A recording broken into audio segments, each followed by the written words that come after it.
आपको पता है 1 to 16 शेड्यूल है, 1 to 11 शेड्यूल बैलेंस शीट में है, 13, 14, 15, 16 ये प्रॉफिट एंड लॉस के फॉर्मेट में है। ठीक है, ओके। फर्स्ट उन्होंने दिया है सब्सक्राइब कैपिटल, तो कैपिटल कौन से शेड्यूल में आना चाहिए? शेड्यूल नंबर 1 जो है कैपिटल। नेक्स्ट है रिजर्व फंड, रिजर्व फंड कौन से शेड्यूल में आएगा? शेड्यूल नंबर 2 में, रिजर्व एंड सरप्लस के। Loans, cash credit and overdraft, loans cash credit overdraft है, एडवांसेस है, बिल्स डिस्काउंटेड एंड परचेस है, तो ये जाता है आपका शेड्यूल नंबर 9 में। प्रीमाइसेस, प्रीमाइसेस फिक्स्ड एसेट है, फिक्स्ड एसेट के लिए शेड्यूल नंबर है 10। Indian government securities, Indian government securities में हमने इन्वेस्टमेंट की है, तो इन्वेस्टमेंट के लिए शेड्यूल नंबर कौन सा है आपके पास? Schedule number 8।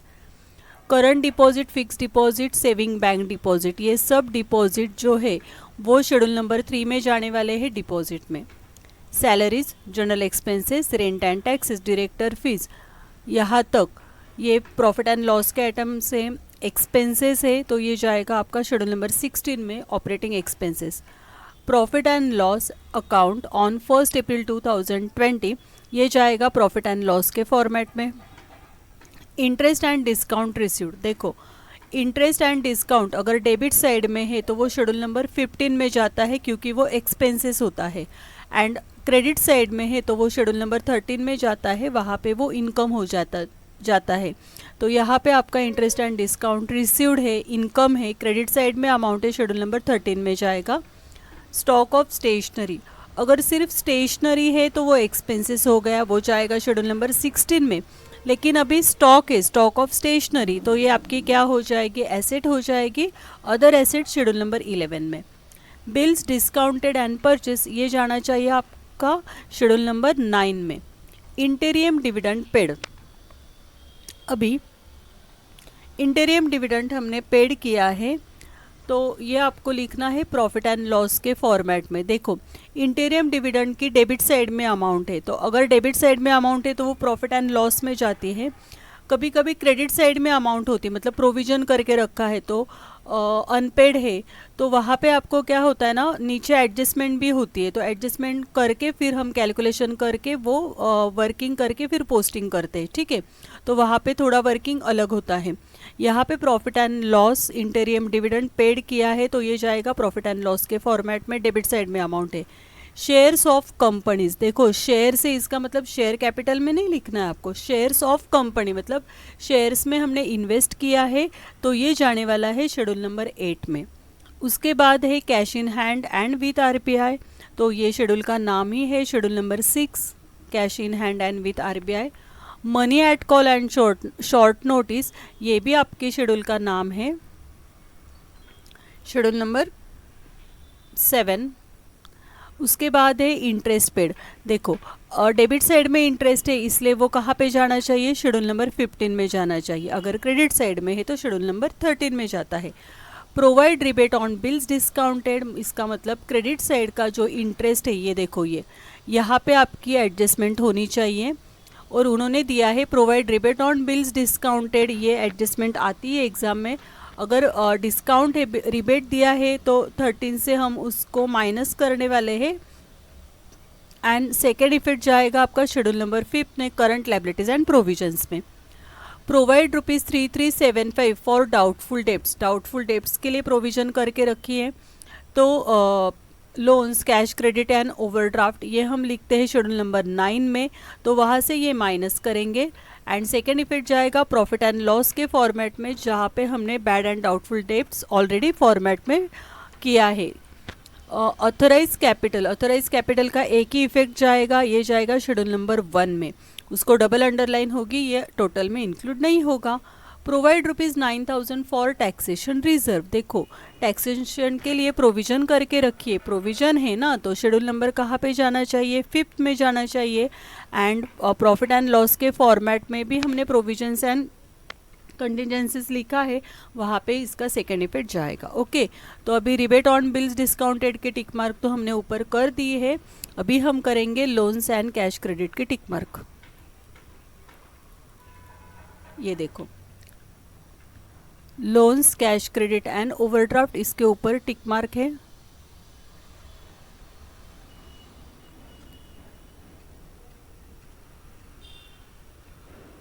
ओके,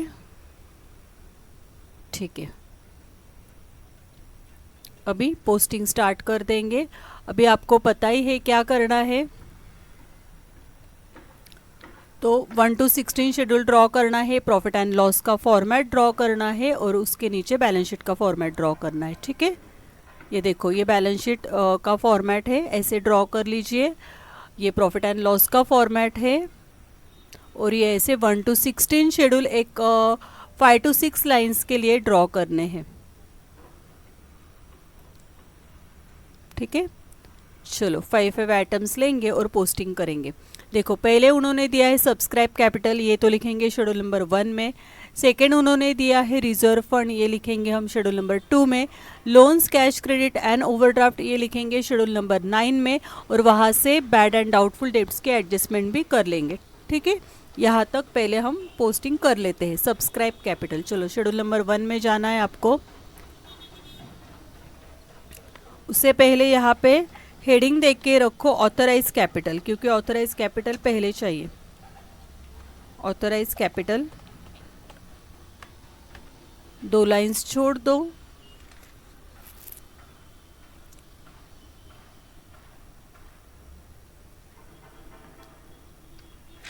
उसके नीचे लिखना है सब्सक्राइब कैपिटल।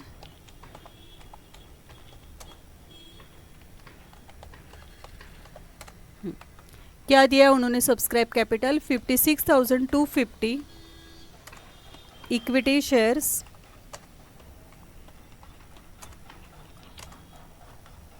Eight ₹10 each. ठीक है, एंड इसके अमाउंट है 5,62,500। ओके, नेक्स्ट है रिजर्व फंड, ये जाने वाला है शेड्यूल नंबर 2 में।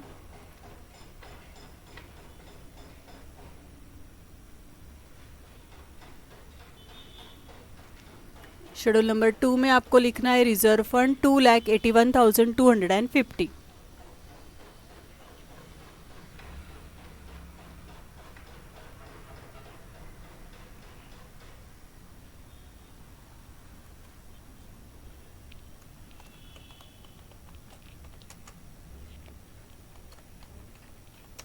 Reserve fund 2,81,250। Okay, loans, cash credit and overdraft ये जाएगा आपका शेड्यूल नंबर 9 में।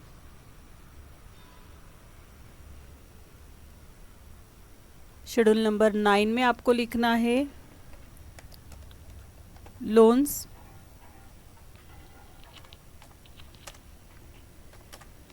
Cash credit and overdraft.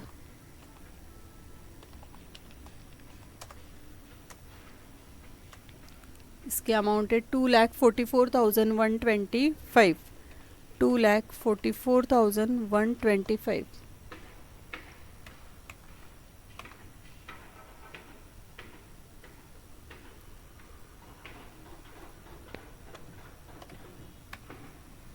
$2,44,125। उसके ऊपर एडजस्टमेंट थी लेस डाउटफुल डेट्स,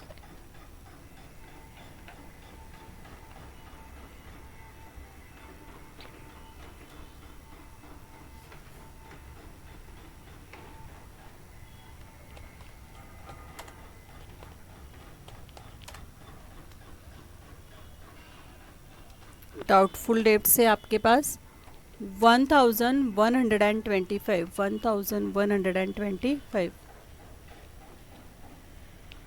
1,125 करो माइनस, ये आउटर में आएगा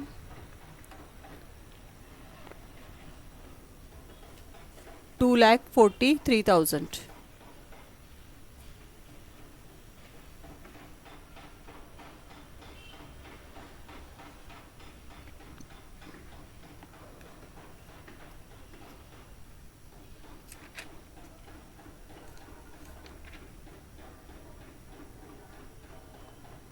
सॉरी, डाउटफुल डेब्ट्स की अमाउंट है 3375, 3375। ओके।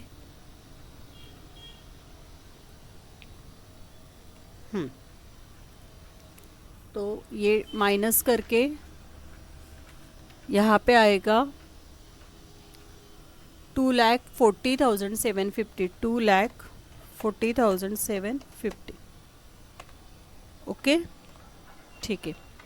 अभी इसका सेकेंड इफेक्ट हमें करना है। डाउटफुल डेब्ट्स का सेकेंड इफेक्ट के लिए आपको जाना है प्रॉफिट एंड लॉस के फॉर्मेट में। ये देखो, प्रॉफिट एंड लॉस के फॉर्मेट में प्रोविजंस एंड कंटिजेंसी यहाँ पे हमने करके रखा है बैड डेब्ट्स या डाउटफुल डेब्ट्स, तो वो है 3375। ठीक है।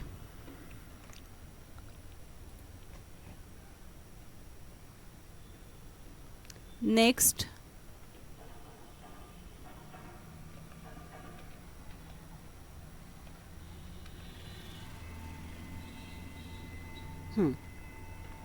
ये देखो, अभी प्रीमाइसेस कहाँ पे जाएगा? शेड्यूल नंबर 10 में। इंडियन गवर्नमेंट सिक्योरिटीज जाने वाले हैं शेड्यूल नंबर 8 में। इन्वेस्टमेंट में current deposit, fixed deposit, saving bank deposit, ये जाएगा आपका डिपॉजिट के शेड्यूल में। ठीक है, यहाँ तक हम पोस्टिंग कर लेते हैं। प्रीमाइसेस पहले लिखेंगे शेड्यूल नंबर 10 में। शेड्यूल नंबर 10 में जाना है, यहाँ पे लिखना है premises.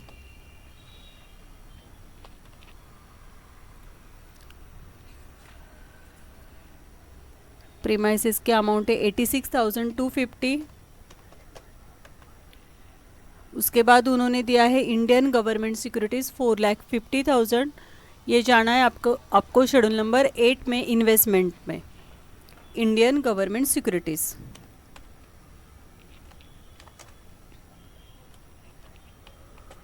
Indian government securities 4,50,000।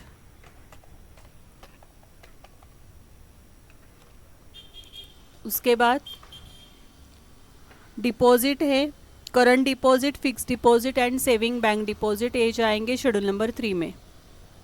Current deposit,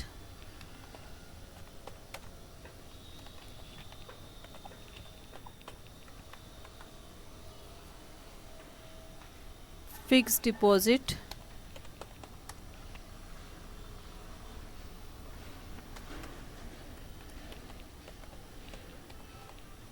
उसके बाद है सेविंग बैंक डिपॉजिट।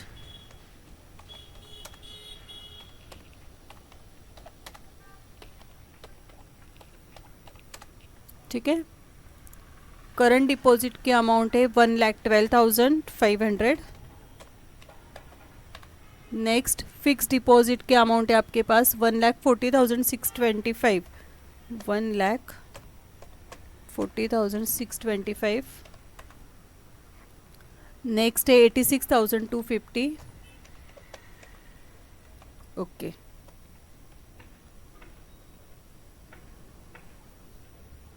ठीक है। चलो, सेविंग बैंक डिपॉजिट तो कंप्लीट हुआ है। अभी salaries, general expenses, rent and taxes and director fees, ये जाएगा आपका शेड्यूल नंबर 16 में। शेड्यूल नंबर 16 में जाना है हमें। यहाँ पे लिखना है salaries,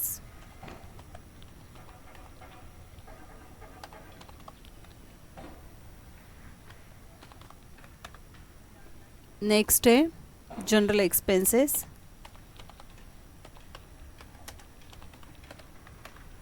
next rent and taxes,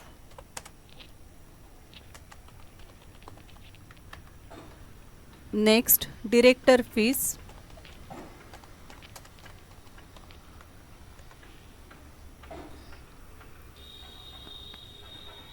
बस इतना ही है।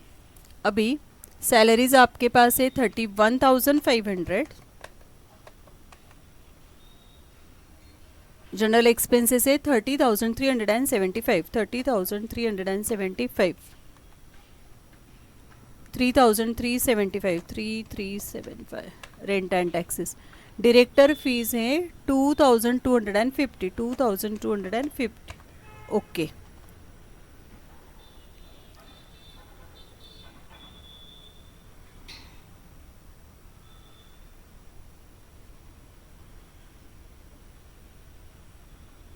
ठीक है, अभी प्रॉफिट एंड लॉस जो है वो प्रॉफिट एंड लॉस के फॉर्मेट में लिख देंगे। Next interest and discount received है, क्रेडिट साइड में अमाउंट है, इसके ऊपर एडजस्टमेंट भी थी।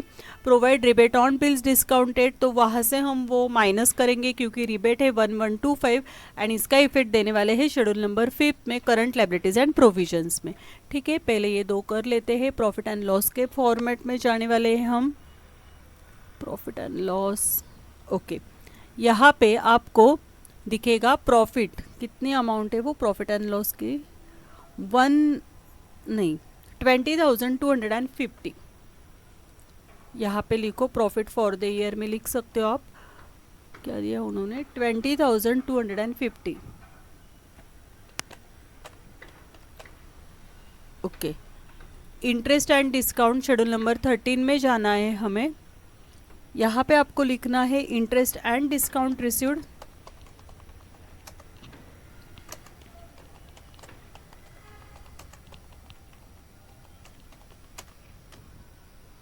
एंड इसके अमाउंट है 1,40,625, 1,40,625।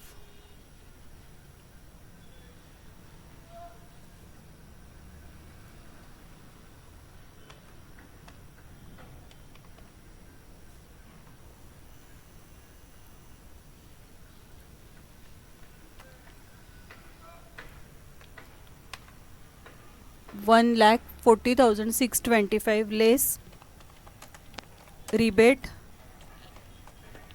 on bills discounted, कितनी अमाउंट है उसकी 1125।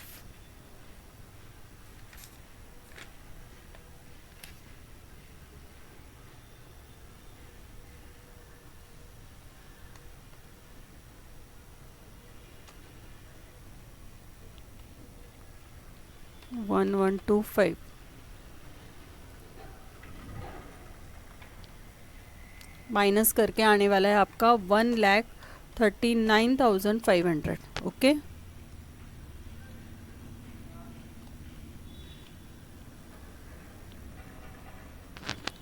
ठीक है।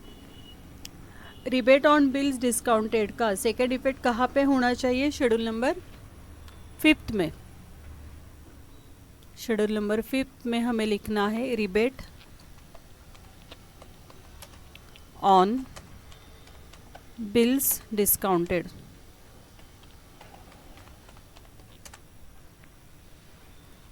$1,125।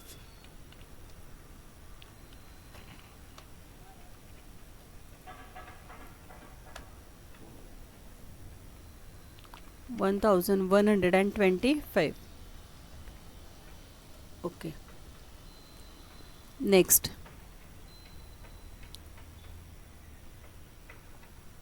ये देखो, stock of stationery schedule number 11 में जाएगा। Bills discounted, bills purchase and discounted, ये जाना चाहिए आपका शेड्यूल नंबर 9 में।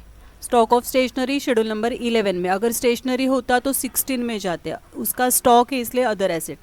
उसके बाद बिल्स डिस्काउंटेड, इंटीरियम डिविडेंड पेड, ये जाने वाला है आपका schedule number profit and loss के फॉर्मेट में जाएगा। ठीक है, चलो अभी जाएंगे शेड्यूल नंबर 11 में। यहाँ पे आपको लिख के रखना है stock of stationery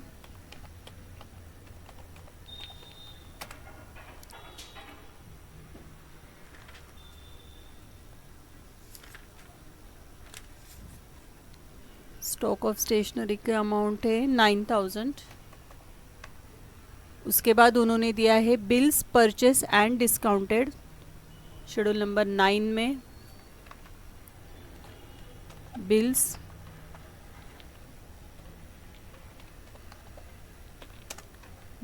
purchased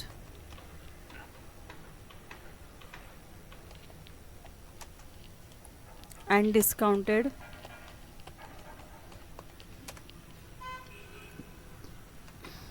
amount है उसकी 51,750। ओके, उसके बाद है इंटेरियम डिविडेंड पेड। देखो इंटेरियम डिविडेंड पेड मतलब ये जाना चाहिए आपका schedule number profit and loss के फॉर्मेट में। ये देखो यहाँ पे लिखा है ना हमने ट्रांसफर टू एनी डिविडेंड, यहाँ पे आपको लिखना है। चाहिए तो आप यहाँ पे क्या कर लो ना,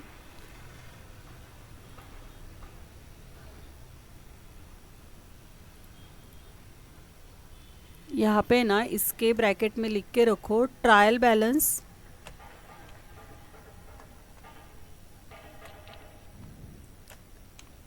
ट्रायल बैलेंस के अगर डेबिट साइड में है तो वो यहाँ पे आता है, ठीक है ना, transfer to dividend.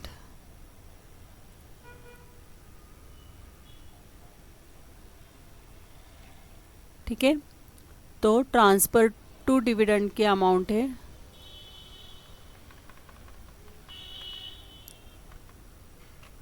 Transfer to dividend की अमाउंट 19,125 19,125। ठीक है, उसके बाद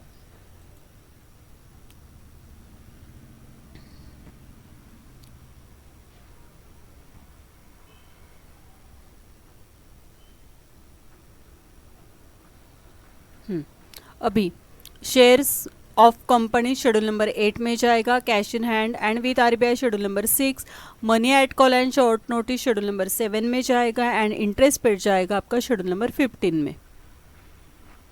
चलो पहले क्या लिखना है हमें, shares of company schedule number 8 में, इन्वेस्टमेंट में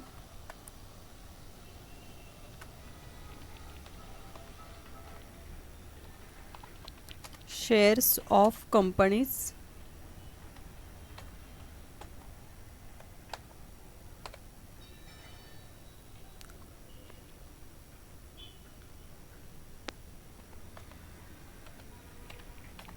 शेयर्स ऑफ कंपनी अमाउंट है उसकी 56,250 56,250। नेक्स्ट है cash in hand and with RBI, यहाँ पे ना शेड्यूल नंबर 6 में कैश इन हैंड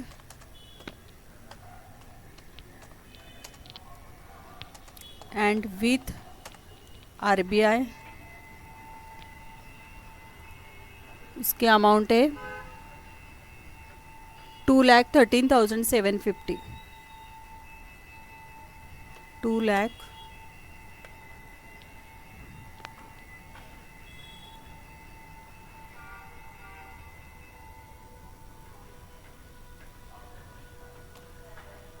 2,13,750। ओके, उसके बाद money at call and short notice ये जाएगा आपका शेड्यूल नंबर 7 में, money at call and short notice, उसके अमाउंट है 90,090। एंड लास्ट है इंटरेस्ट पेड, ये जाएगा शेड्यूल नंबर 15 में।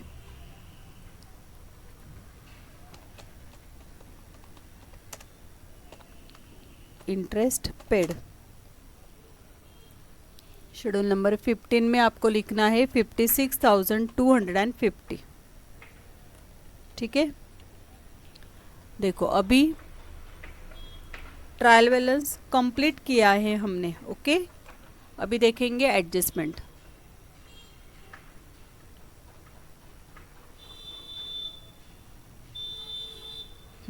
एडजस्टमेंट में provide rebate on bills discounted, ये तो एडजस्टमेंट की है। प्रोवाइड 3375 डाउटफुल डेट्स, ये भी एडजस्टमेंट हो गई आपकी।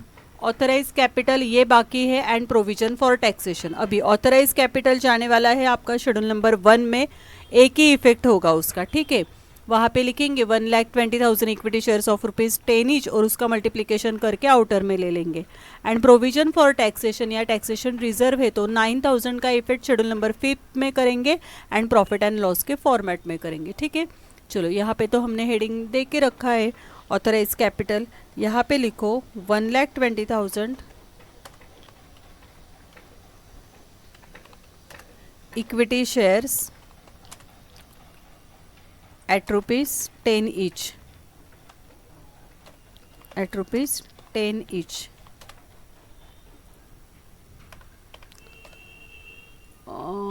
डबल अंडरलाइन होगी ना इसको, 12 लाख। टोटल में ये अमाउंट इंक्लूड नहीं होने वाली।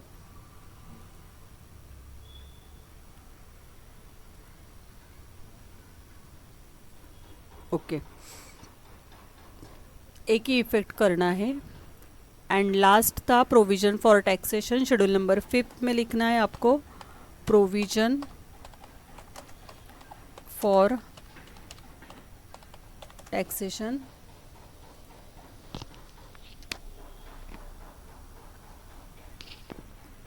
अमाउंट है उसकी 9000। एंड सेकेंड इफेक्ट देना है प्रॉफिट एंड लॉस के फॉर्मेट में। यहाँ पे देखो प्रोविजंस एंड कंटिजेंसीज के नीचे बैड डेप्स होता है, आरडीडी प्रोविजन फॉर टैक्सेशन। तो प्रोविजन फॉर टैक्सेशन के सामने आपको लिखना है 9000। ठीक है, यहाँ तक हमारा प्रॉब्लम कंप्लीट हो गया है। चलो अभी क्या करेंगे ना, शेड्यूल नंबर 2 छोड़ के बाकी सब की टोटल कर लेंगे। ठीक है,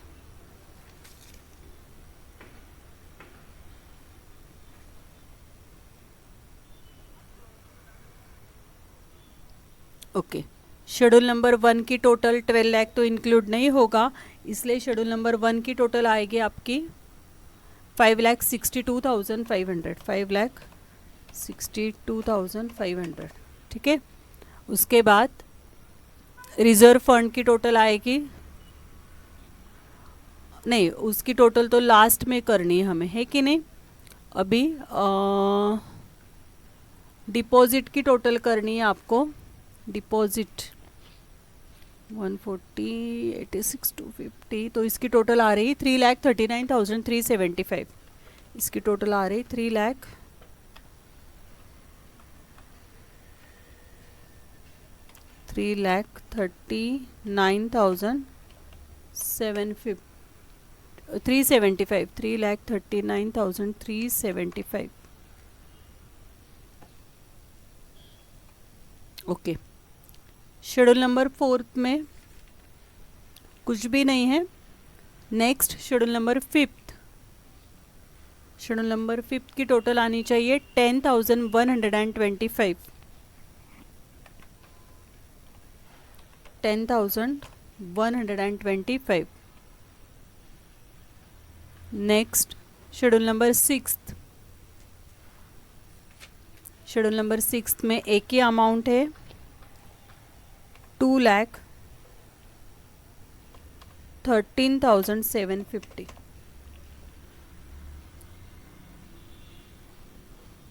उसके बाद शेड्यूल नंबर 7, इसकी टोटल आएगी 90,000, एक ही अमाउंट है। इन्वेस्टमेंट में 450 एंड 56,250, इसकी टोटल आनी चाहिए आपकी 5,06,250।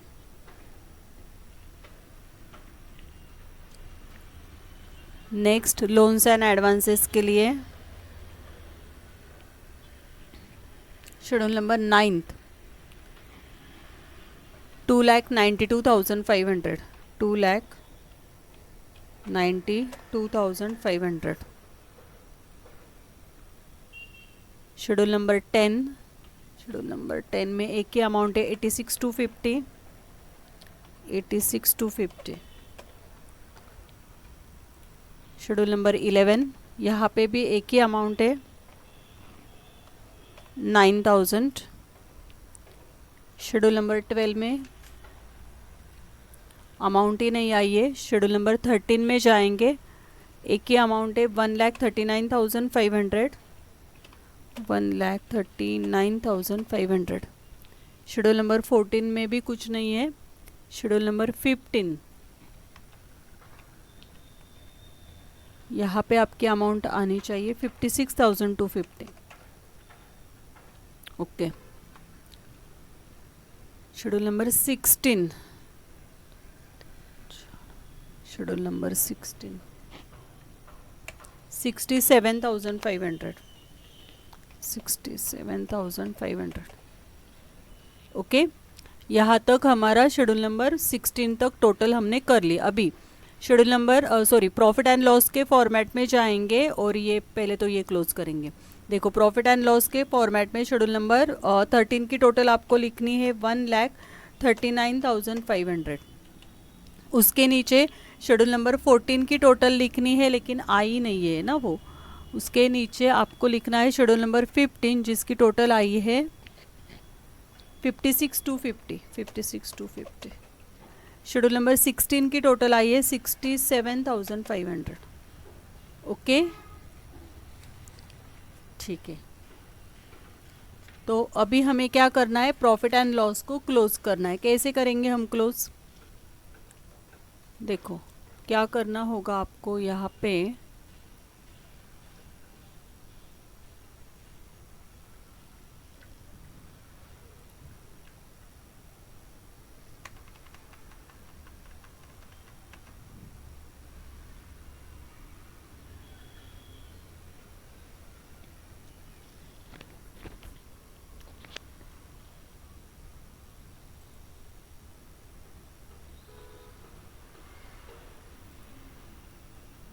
हाँ ये देखो, अभी हमें यहाँ पे क्या करना है,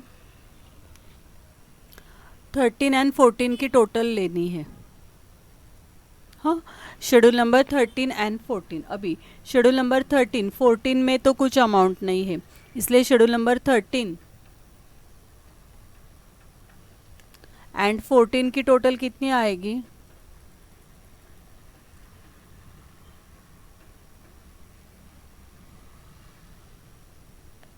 इसकी टोटल आनी चाहिए आपकी 1,39,500। ठीक है, उसके बाद 15, 16 एंड ये प्रोविजन एंड कॉन्टिजेंसी उसकी टोटल करनी है आपकी। उस पूरे ग्रुप की टोटल हो जाएगी, देखो 56,250, 67,500, 3,375 एंड 9,000। इसकी टोटल आ रही है आपकी 1,36,125। यहाँ पे लिखो 1,36,125, 1,36,125।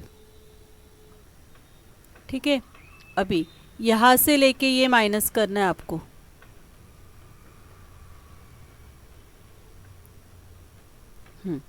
तो ये माइनस करके मतलब 13, 14 की टोटल करके 15, 16 एंड प्रोविजन एंड कॉन्टिजेंसीज की टोटल करके वो माइनस करना है, तो वहाँ पे प्रॉफिट या लॉस आएगा।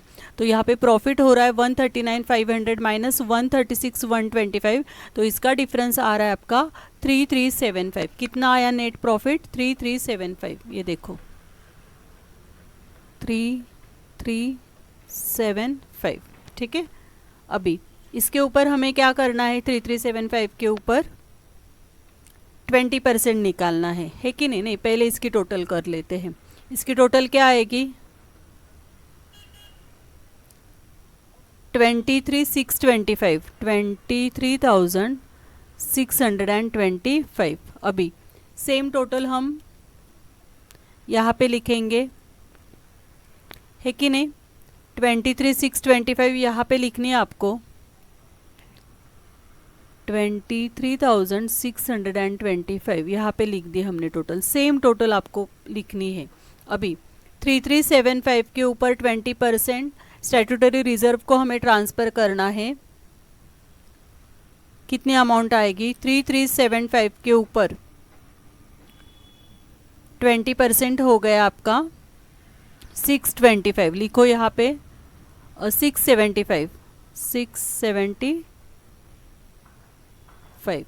अभी 23,625 से 19,125 एंड 625 माइनस करके जो अमाउंट आएगी वो होगी balance carried over to balance sheet. कितनी अमाउंट आ रही वो? 3,825। लिखो यहाँ पे 3,825। अभी ये अमाउंट एंड ये लास्ट मतलब statutory reserve and balance carried over to balance sheet, ये दोनों अमाउंट आपको शेड्यूल नंबर 2 में ट्रांसफ़र करनी है, फिर उसकी टोटल करके बैलेंस शीट में हमें अमाउंट ट्रांसफ़र करनी है। ठीक है, चलो शेड्यूल नंबर 2 में जाएंगे।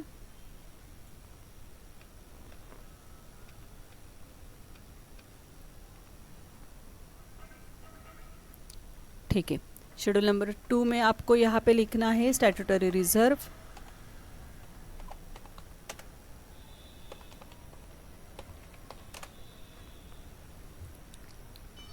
अमाउंट आई उसकी 675, उसके बाद balance of profit and loss account, balance of profit and loss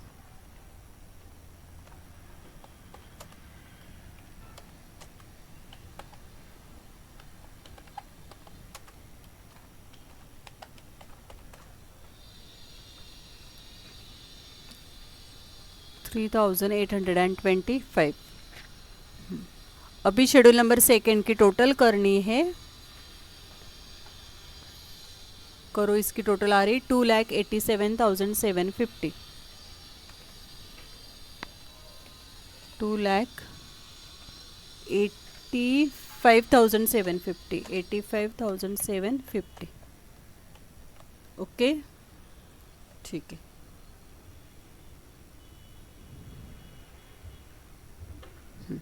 अभी हमें क्या करना है, बैलेंस शीट के फॉर्मेट में जाना है, लास्ट में ये देखो हमारा बैलेंस शीट का फॉर्मेट, ये पता है आपको। अभी लिखो यहाँ पे 1 की टोटल आई थी आपकी 5,62,500,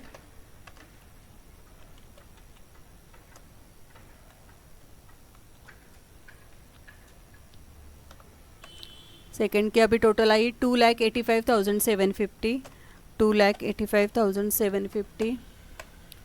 नेक्स्ट 3,39,375, 3,39,375।